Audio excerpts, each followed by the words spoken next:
प्रीति दोनों का ही आज ससुराल में पहला दिन था। दोनों नहा धोकर अपनी मुंह दिखाई की रस्म के लिए तैयार होती हैं और हॉल में आती हैं, जहां उनकी सास अपनी सहेलियों और मेहमानों के साथ बैठी हुई थी।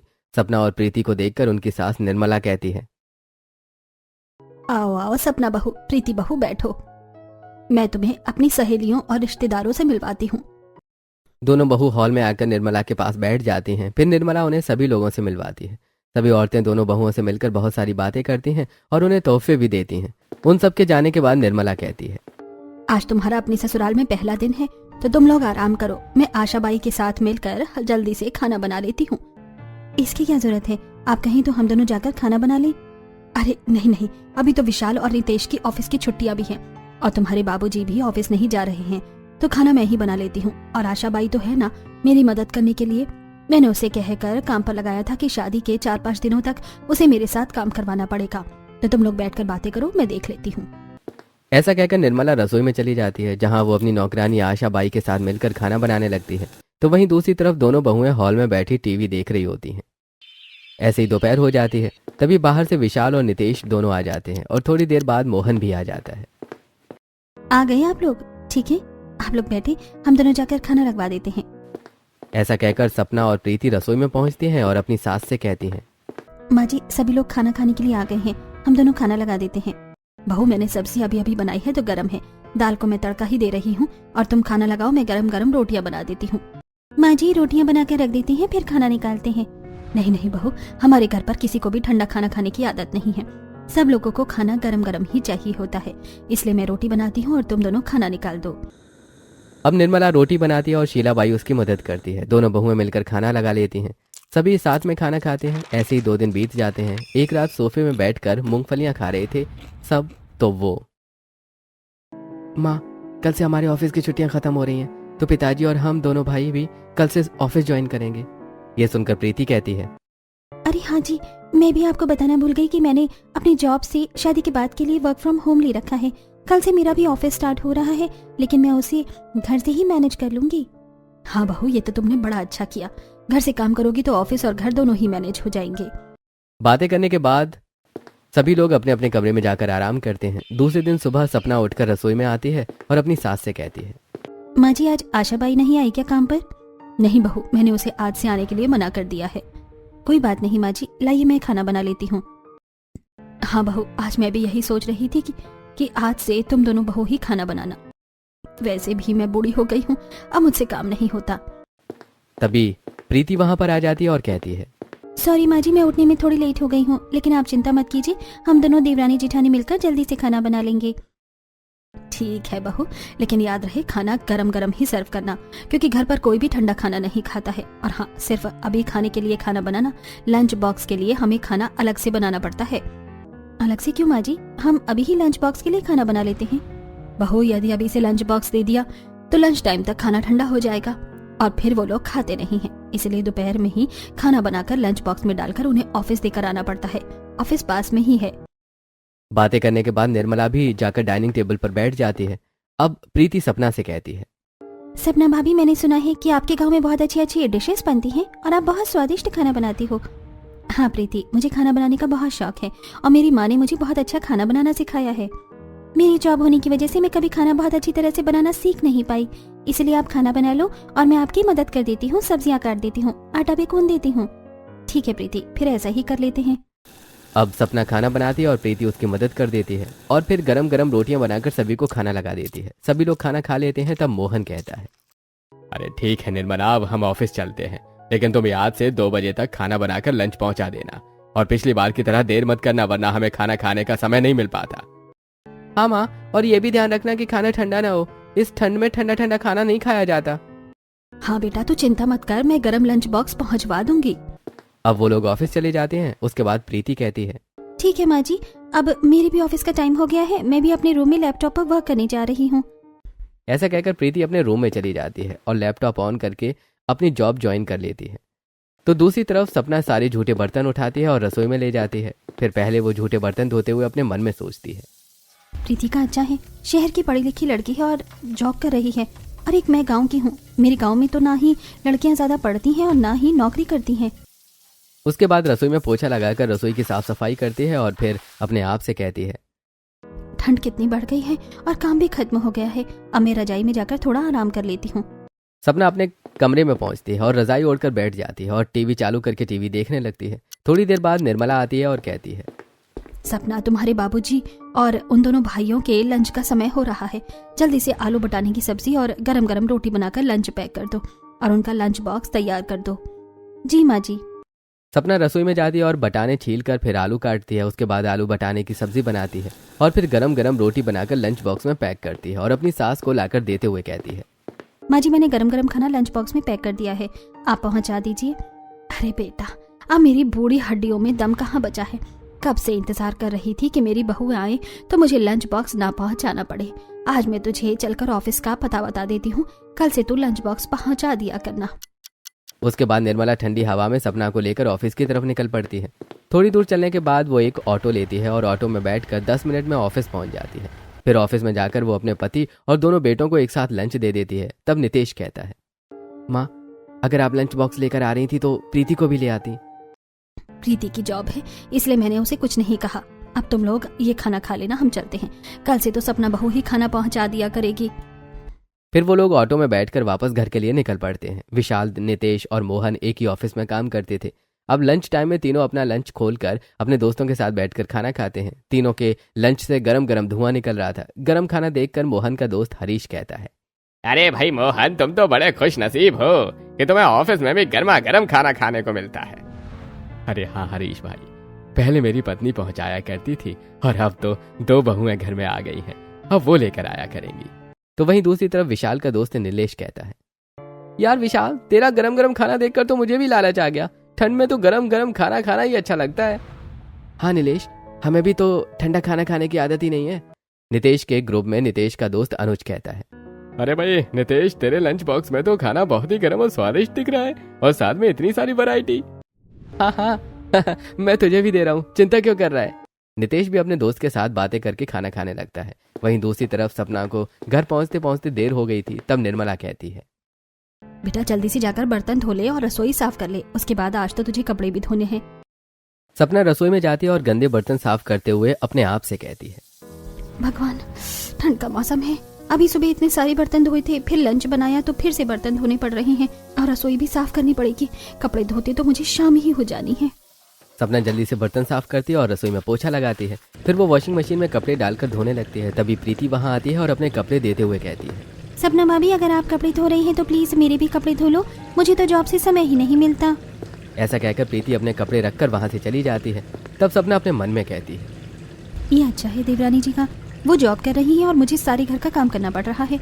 इतनी ठंड में इतने सारे कपड़े धोने पड़ रहे हैं मुझे। सपना सारे कपड़े धोकर छत पर फैलाने के लिए जाती है। वो छत पर कपड़े फैला रही थी, तभी पड़ोस की छत पर खड़ी शांति अपनी बेटी रीना से बोली, देख रही है रीना, निर्मला की बड़ी बहू गांव, छोटी बहू शहर से है और पढ़ी लिखी है, इसलिए वो जॉब करती है तो उसे काम नहीं करना पड़ता, और बड़ी बहू गांव की कबार है इसलिए उसे कितना काम करना पड़ता है। इतनी ठंड के मौसम में शाम को कपड़े धो रही है वो। हाँ माँ, तुम सही कहती हो, अब मैं भी बहुत अच्छी तरह पढ़ाई करूंगी ताकि मुझे अपने ससुराल में जाकर इतना काम न करना पड़े। सपना ये बात सुन लेती है और वो चुपचाप नीचे आ जाती है। थोड़ी देर बाद रात के खाने का समय हो जाता है। सपना रसोई में जाती है और खाना बनाने लगती है। तभी प्रीति वहाँ आती है और कहती है, सपना भाभी, आप खाना बना रही हो ना, मैं आपकी मदद कर देती हूँ। अब प्रीति सपना की मदद करती है और सपना सारा खाना बना लेती है। अगले दिन भी दोनों मिलकर नाश्ता बनाती हैं और उसके बाद सभी लोग नाश्ता करके ऑफिस चले जाते हैं और प्रीति भी अपनी जॉब के लिए अपने कमरे में चली जाती है। सपना फिर से रसोई की साफ सफाई करती है, घर का झाड़ू पोछा करती है और उसके बाद जैसे ही वो अपने कमरे में जाती है तो थोड़ी देर बाद लंच का समय हो जाता है।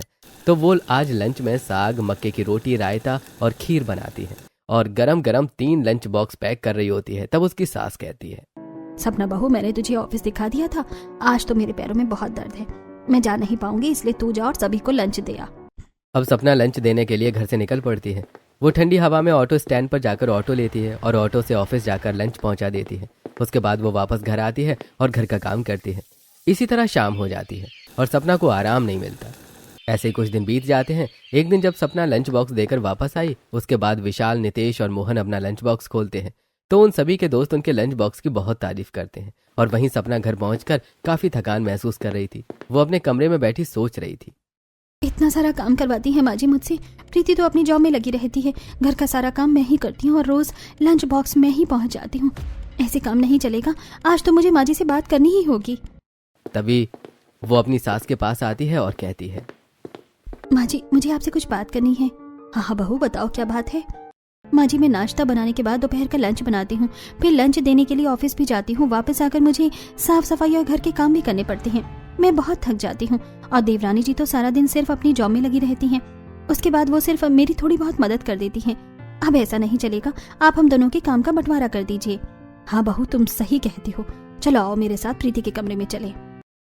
अब दोनों प्रीति के कमरे में जाती हैं जहां प्रीति टीवी देख रही थी। तब निर्मला प्रीति को समझाते हुए कहती है, देखो प्रीति बहू, इस घर की 2 बहुएं हैं और दोनों की जिम्मेदारी बराबर है। सपना बहू अकेले काम कर करके थक जाती है, तो आज के बाद एक दिन का लंच बॉक्स तुम बनाकर ऑफिस पहुंच जाओ और दूसरे दिन लंच बॉक्स सपना बहू रेडी करके ऑफिस पहुंच जाएगी। लेकिन माँ जी मेरी तो जॉब है, मुझे वो भी तो देखनी पड़ती है, मैं सिर्फ घर का काम तो नहीं कर सकती। ये सब मुझे नहीं पता, तुम्हें जैसे मैनेज करना है तुम वैसे करो, लेकिन अपनी जिम्मेदारी तो तुम्हें निभानी होगी।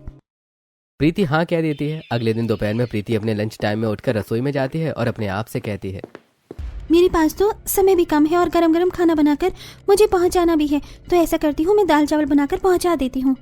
अब प्रीति दाल चावल चढ़ा देती है। थोड़ी देर में दाल चावल तैयार हो जाते हैं तो वो लंच बॉक्स पैक कर देती है और तभी वो उसे कुछ याद आता है और अपने आप से कहती है, मेरी ज़ूम मीटिंग स्टार्ट हो गई होगी। ऐसा करती हूँ कि मैं थोड़ी देर ज़ूम मीटिंग अटेंड कर लेती हूँ, फिर मैं लंच बॉक्स देने के लिए चली जाऊंगी। ऐसा कहकर प्रीति लैपटॉप के पास जाती है और जूम मीटिंग अटेंड कर लेती है। उसके बाद वो लंच बॉक्स देने के लिए ऑफिस के लिए निकल पड़ती है। वो ऑफिस जाती है और सभी को लंच बॉक्स दे देती है और वापस घर के लिए निकल पड़ती है। मोहन, विशाल और नितेश तीनों ऑफिस में अपना लंच बॉक्स खोलते हैं तो देखते हैं कि उनका खाना बिल्कुल ठंडा था। मोहन का दोस्त हरीश कहता है, अरे क्या बात है मोहन, आज तो तुम्हारा लंच बॉक्स का खाना बिल्कुल ठंडा है। लगता है तुम्हारे घर वाले भी हमारे घर वालों की तरह आलसी होने लगे हैं। ऐसा कहकर हरीश और बाकी सभी लोग हंसने लगते हैं। तो वहीं विशाल और नितेश के दोस्त भी उनका मजाक उड़ाते हैं। वो लोग अपना लंच बॉक्स नहीं खाते और पैक करके रख देते हैं। शाम को मोहन और उसके दोनों बेटे घर आते हैं और बैठते हैं। सपना उनको चाय देती है। निर्मला, सपना बहू रोज लंच बॉक्स लेकर आती थी तो लंच में काफी सारी वैरायटी होती थी और वो गर्म भी रहता था। लेकिन आज प्रीति बहू लंच बॉक्स लेकर आई थी तो सिर्फ दाल चावल ही थी और वो ठंडे हो चुके थे, इसलिए आज लंच किसी ने भी नहीं खाया। ये सुनकर निर्मला प्रीति को बुलाती और डांटते हुए कहती है, बहू ये क्या, तुमने लंच बॉक्स ठंडा दिया था, अब देखो किसी ने भी खाना नहीं खाया। कितनी बार तुम्हें समझाया है कि घर के सभी लोग गर्म खाना ही खाते हैं। माँ जी सॉरी, वो आज मेरी ऑनलाइन मीटिंग थी इसलिए खाना ठंडा हो गया। मैं कल से अपनी बारी में गरम गरम खाना बनाकर ही पहुंचा दिया करूंगी। अगले दिन खाना बनाने की बारी सपना की थी। सपना खाने में आलू गोभी टमाटर की सब्जी बनाती है, दाल चावल के साथ चटनी बनाती है और कुछ पूड़ियाँ भी बना देती है। साथ में वो सूजी का हलवा बनाती है और ये सब कुछ पैक करके वो ऑफिस के लिए निकल पड़ती है। सपना ऑफिस पहुंचकर सभी को उनका लंच बॉक्स देती है और वापस घर की तरफ आ जाती है। घर पहुंचकर वो अपने सारे काम खत्म करती है और वो बहुत थक जाती है। ऐसे ही आज का दिन खत्म हो जाता है। फिर अगले दिन प्रीति जब नाश्ता बना रही थी तो वो मन में सोचती है, मैं रोज ही लंच बनाने और पहुंचाने के चक्कर में लेट हो जाती हूँ। आज ऐसा करती हूँ कि अभी ही लंच बनाकर रख देती हूँ। ज्यादा से ज्यादा क्या होगा, मुझे थोड़ी बहुत डांट पड़ेगी तो मैं खा लूंगी। फिर प्रीति नाश्ते के समय ही थोड़ा ज्यादा खाना बना लेती है और लंच में वही खाना भरकर ऑफिस पहुंचा कर आ जाती है। शाम को मोहन और उसके बेटे तीनों घर आते हैं और तीनों अपना लंच बॉक्स खोलकर रख देते हैं। शिकायत करते हुए कहते हैं, ये क्या प्रीति, तुमने ठंडा लंच पहुंचा दिया था और वो सुबह का ही खाना था। तुमने दोपहर को कुछ बनाया ही नहीं, सारा का सारा लंच बॉक्स भरा हुआ ही वापस आ गया है। आज मेरी ऑफिस की मीटिंग थी इसलिए मैंने सुबह ही खाना बना लिया था, अगली बार गर्म पहुंचा दूंगी। अब तो ये रोज की बात हो गई थी। जब भी सपना लंच बनाती तो वो गर्मा गर्म बनाकर पहुंचाती, लेकिन जब भी प्रीति लंच बनाती तो वो पहले बना लेती या फिर देने में लेट कर देती और लंच ठंडा हो जाता। ऐसे कुछ समय बीत जाता है। एक दिन निर्मला प्रीति से कहती है, प्रीति बहू, तुम्हें कितनी बार समझाया है कि तुम लंच गरम दिया करो, लेकिन तुम ठंडा दे देती हो। आखिर तुम चाहती क्या हो? तो मैं क्या करूं माँ जी, मुझे अपनी जॉब भी तो करनी है और लंच भी बनाना है। मैं सब कुछ नहीं कर सकती, बल्कि मैं तो कहती हूँ कि सपना भाभी को खाना बनाने का शौक है और वो इतना टेस्टी खाना बनाती है। आप सुबह का नाश्ता और दोपहर का लंच बनाने की जिम्मेदारी उन्हें दे दीजिए। शाम का खाना मैं बना लूंगी और गरम गरम ही सबको खिला दूंगी। तो ठीक है बहू, कल से सुबह का नाश्ता और लंच सपना देख लिया करेगी और रात का खाना तुम बना दिया करना। अगले दिन सपना सुबह उठकर शॉल ओढ़ते हुए अपने आप से कहती है, हे भगवान, इतनी ठंड लग रही है सुबह सुबह, लेकिन उठकर नाश्ते की तैयारी तो करनी ही होगी। अब सपना रसोई में जाती है और नाश्ते की तैयारी करने लगती है। तो वहीं विशाल प्रीति से कहता है, प्रीति 8 बज गए हैं, अब तो उठ जाओ। विशाल, इतनी ठंड है, क्यों उठा रहे हो मुझे? मेरा ऑफिस 9 बजे से है और वैसे भी नाश्ता तो सपना भाभी बनाएंगी। मैं तो नाश्ता बनाने के बाद उठूंगी। अब नितेश उठकर नहाने के लिए वॉशरूम में चला जाता है। थोड़ी देर बाद सभी लोग नाश्ते की टेबल पर बैठते हैं। तब मोहन कहता है, अरे आज तो कुछ ज्यादा ही ठंड लग रही है। अरे प्रीति बहू, जरा रूम हीटर तो चालू कर दे। प्रीति रूम हीटर चालू कर देती है। तब तक सपना सभी के लिए नाश्ता लगा देती है। नाश्ते में सपना ने ढोकला, पोहा, आलू की भुर्जी और पराठे बनाए थे। सभी लोग नाश्ता करते हैं। तब विशाल कहता है, सपना, बहुत दिनों से घर में कड़ी और पोड़ी नहीं बनी है, तो तुम आज लंच में वही बनाकर पहुंचा देना। जी। अब सपना दोपहर में कड़ी, पूड़ी और दाल चावल बनाकर 3 लंच बॉक्स में गरम गरम भरती है और पहुंचाने के लिए ऑफिस जाती है। वापस आते जाते शाम हो जाती है। वापस आकर सपना रसोई में जाती है। बर्तन धोते हुए वो अपने आप से कहती है, ठंड के मौसम में भी इन लोगों को गरम गरम लंच बॉक्स देने के लिए जाना पड़ता है। मेरे बाकी काम तो रह ही जाते हैं। अब सपना सारा काम खत्म करती है और फिर अपने कमरे में जाती है। उधर प्रीति आज का ऑफिस का काम करते हुए काफी लेट हो चुकी थी, तो प्रीति अपने आप से कहती है, हे भगवान, इन लोगों के आने का समय हो गया है और मैंने अभी तक डिनर नहीं बनाया। ऐसा करती हूँ कि सब्जी जोमेटो से ऑर्डर कर लेती हूँ और रोटियां गरम गरम बना लूंगी। अब प्रीति की 2 तरह की सब्जी जोमेटो से ऑर्डर कर देती है। थोड़ी ही देर में ऑफिस से मोहन, उसके दोनों बेटे आ जाते हैं। जब प्रीति गर्मा गर्म रोटियां बना देती है और सभी को खाना खिलाती है। ऐसे कुछ समय बीत जाता है। ठंड अब और भी ज्यादा बढ़ गई थी। जहां एक तरफ सपना नाश्ता बनाने के बाद दोपहर में लंच बनाती और ऑफिस में पहुंचा देती और काफी थक जाती है, तो वहीं दूसरी तरफ प्रीति को ठंड में अकेले शाम का खाना देर रात तक बनाना पड़ता और अकेली रसोई की सफाई करनी पड़ती थी, जिससे वो भी परेशान थी। और इसी वजह से देवरानी जिठानी में अक्सर खटपट भी होने लगी थी। रोज की तरह आज भी सपना लंच बना रही थी। तभी प्रीति किसी काम से रसोई में आती है और कहती है, सपना भाभी, अगर लंच बन गया हो तो थोड़ा सा मुझे भी दे देना, आज मुझे भूख लग रही है। प्रीति, मैं लंच बाबूजी और दोनों भाइयों के लिए बना रही हूँ। अगर तुम्हें खाना है तो सुबह का खाना रखा है, वही खा लो। सपना भाभी, आप ये बात अच्छी तरह भी बोल सकती थी मुझसे। मेरी जगह पर इस ठंड में सुबह का नाश्ता और फिर लंच बनाकर देखो, उसके बाद उसे पहुंचाने ऑफिस भी जाओ और वापस आकर फिर से रसोई साफ करके बर्तन धोकर सारा काम खत्म करो, तो तुम्हें पता चलेगा कि इतना काम करने के बाद अच्छे से बात करना इतना आसान नहीं है। लेकिन सपना भाभी, इसमें मेरी तो कोई गलती नहीं है। अब अक्सर प्रीति और सपना की इसी तरह बहस हुआ करती। एक दिन प्रीति को सामान लाने के लिए मॉल जाती है। वो मॉल से जरूरत की चीजें खरीदती है और बिल पे करके बाहर निकलती है। तभी एक लड़का उसे पैम्पलेट देकर कहता है, अरे बहन बहन, ये लीजिए पैम्पलेट, मैं डिब्बे वाला ग्रुप से हूँ। हम लोग लंच घरों से उठाकर ऑफिस डिलीवर करते हैं। हाँ, मैंने आप लोगों के बारे में सुना है, मुझे जरा अच्छी तरह बताइए। बहन जी, मुंबई में ज्यादातर लोगों का सुबह ऑफिस होता है और उतनी सुबह घर पर कभी खाना नहीं बन पाता, तो कभी कुछ लोग लंच बॉक्स लेकर इसलिए नहीं जाते कि उन्हें ठंडा खाना पसंद नहीं होता। हमारा ग्रुप दोपहर में सभी के घरों से लंच बॉक्स रिसीव करता है और समय पर ऑफिस पहुंचा देता है। इससे गृहिणियों को भी खाना बनाने में आसानी होती है और उन्हें लंच बॉक्स भी पहुंचाना नहीं पड़ता और ऑफिस में काम करने वालों को भी समय पर गर्म खाना मिल जाता है। ठीक है भैया, मैं आपका पैम्पलेट लेती हूँ, मुझे जरूरत होगी तो मैं आपको बताऊंगी। ऐसा कहकर प्रीति पैम्पलेट पर्स में रख लेती है और अपनी स्कूटी पर बैठकर स्कूटी स्टार्ट करते हुए अपने घर की तरफ निकल पड़ती है। थोड़ी देर बाद वो घर पहुंचती है। तभी उसकी सास कहती है, प्रीति बहू, आज सपना बहू की तबीयत ठीक नहीं है, इसलिए खाना तुम बना लो। क्यों माँ जी, क्या हुआ सपना भाभी को? वो कह रही थी कि उसे बुखार है। अब प्रीति सपना के कमरे में जाती है, जहाँ सपना रजाई ओढ़कर सोई हुई थी। प्रीति सपना के पास बैठते हुए कहती है, सपना भाभी, क्या हुआ है आपको? माँ जी बता रही थी कि आपकी तबीयत ठीक नहीं है। हाँ प्रीति, ठंड में सुबह उठकर नाश्ता बनाना और फिर दोपहर का लंच बनाना, उसके बाद साफ सफाई करके शाम को कपड़े धोना, ये सब करते हुए मुझे काफी ठंड लग गई है और इसलिए आजकल मेरी तबीयत ठीक नहीं रहती और आज तो मुझे बहुत बुखार लग रहा है। सपना भाभी, मैं आपकी छोटी बहन की तरह हूँ, तबीयत खराब थी तो मुझे बताना था, मैं तुम्हें परेशान नहीं करना चाहती थी। प्रीति, सपना भाभी रुकिए, मैं अभी आती हूँ। प्रीति रसोई में जाती है और अदरक और काली मिर्च का काढ़ा बनाती है। फिर उसे लेकर और साथ में एक पैरासीटामोल की टैबलेट लेकर वो सपना के पास जाती है और कहती है, सपना भाभी उठिए, ये लीजिए गरम गरम काढ़ा और साथ में पैरासीटामोल खा लीजिए, आपको आराम लगेगा।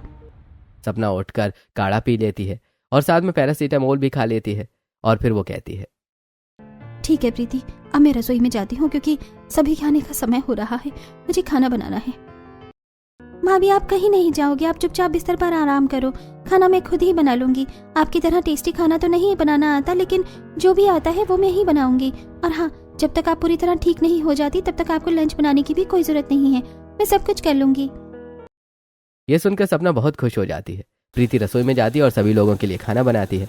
तब तक सभी ऑफिस से आ जाते हैं और प्रीति सबके लिए खाना लगाती है। फिर वो सपना को आवाज देकर बुलाती है, सपना भाभी खाना लग गया है, आप भी आ जाइए और खाना खा लीजिए। आवाज सुनकर सपना शॉल ओढ़कर बाहर आती है और टेबल पर बैठकर सभी के साथ खाना खाने लगती है। बाकी सब खाना खाने लगते हैं। मुझे आप लोगों को कुछ बताना है। हाँ हाँ प्रीति, बताओ क्या बात है। प्रीति, कहीं तुम ये तो नहीं कहना चाहती ना कि कल से तुम गरम लंच नहीं पहुंचा पाओगी? नहीं माँ जी, ऐसा बिल्कुल नहीं है। मैं जानती हूँ कि ठंड के मौसम में ठंडा खाना नहीं खाया जाता, और फिर ये तो सालों की आदत है ना, तो फिर मैं ये आदत कैसे छुड़ा सकती हूँ? मैं तो ये कहना चाह रही थी कि आप लोगों ने डब्बे वाले ग्रुप के बारे में तो सुना ही होगा। हाँ प्रीति, सुना है। वही ग्रुप ना जो डिब्बों को दोपहर में ले जाकर ऑफिस तक पहुंचा देता है। हाँ विशाल भैया, मैं इसी ग्रुप की बात कर रही हूँ। मैंने भी सोच लिया है कि मैं भी डब्बे वाला ग्रुप से आप लोगों का खाना ऑफिस तक पहुँचा दूंगी, ताकि हमें भी परेशान न होना पड़े और आप लोगों को भी लंच बॉक्स में गर्म ही खाना मिले। हाँ वो तो ठीक है प्रीति, लेकिन तुम्हें तो पता है कि हम मिडिल क्लास फैमिली से हैं और डिब्बे वाला ग्रुप को एक्स्ट्रा पैसा देना हमारे लिए आसान नहीं है। कोई बात नहीं नितेश, डब्बे वाला ग्रुप का जो भी पैसा होगा वो मैं अपने पास से दे दूंगी। आप में से किसी को भी देने की कोई जरूरत नहीं है, आखिर मैं भी तो कमाती हूँ। मेरे पैसे आप लोगों के ही तो पैसे हैं। ठीक है प्रीति, अगर ऐसा हो जाए तो बहुत अच्छी बात है। तुम कल ही डिब्बे वाले ग्रुप से बात कर लेना। ये सुनकर सपना भी बहुत खुश हो जाती है। अगले दिन प्रीति डिब्बा वाला ग्रुप से बात करके समय और लोकेशन बता देती है। तभी सपना वहाँ आ जाती है। प्रीति सपना को देखकर कहती है, आओ आओ सपना भाभी, कल मैंने आप लोगों को डब्बे वाले के बारे में बताया था ना, आज मैंने उससे बात करके उसी समय और लोकेशन दे दी है। अब हम दोनों मिलकर मेरे लंच टाइम में ही उन लोगों का लंच बना लिया करेंगे और डब्बे वाला ग्रुप उसे ले जाया करेगा। प्रीति, तुम्हें दोपहर में मेरे साथ लंच बनाने की कोई जरूरत नहीं है। तुम अपना ऑफिस वर्क करना और मैं अकेले ही लंच बनाकर लंच बॉक्स में भरकर डब्बे वाले को दे दूंगी। ठीक है भाभी, ऑफिस टाइम के बाद हम दोनों रात का खाना साथ में मिलकर बनाएंगे। हाँ प्रीति, और साथ में ढेर सारी गप्पे लगाएंगे। वैसे भी जब तक गप्पे न लगाओ तो चुगली न करो तो औरतों का दिन पूरा कहाँ होता है। बातें करके सपना और प्रीति खिलखिलाकर हंस पड़ती है। तब सपना कहती है, मुझे माफ करना प्रीति, मैंने तुम्हारे बारे में हमेशा ही गलत सोचा। मुझे लगा तुम शहर से हो इसलिए तुम घमंडी हो और एक नंबर की आलसी भी। भाभी घमंडी तो नहीं, हाँ, लेकिन थोड़ी आलसी जरूर हूँ। फिर दोनों बहुएं हंसने लगती हैं और पीछे खड़ी निर्मला ये सब कुछ देख रही थी। वो भी अपनी दोनों बहुओं को हंसता खेलता देखकर बहुत खुश होती है। और अब थोड़ी देर बाद सपना रसोई में जाती है और लंच में वेज पुलाव, रायता, टमाटर की चटनी और पराठे बनाती है और लंच पैक करके रख देती है। तभी डिब्बे वाला आ जाता है। सपना डिब्बे वाले को लंच दे देती है और फिर एक प्लेट में खाना निकालकर वो प्रीति के कमरे में जाती है और प्रीति को देते हुए कहती है, प्रीति, मैं तुम्हारे लिए भी गरम गरम लंच ले आई हूँ, चलो जल्दी से खा लो फिर काम करना। निर्मला भी ये सब कुछ देखकर बहुत खुश हो रही थी।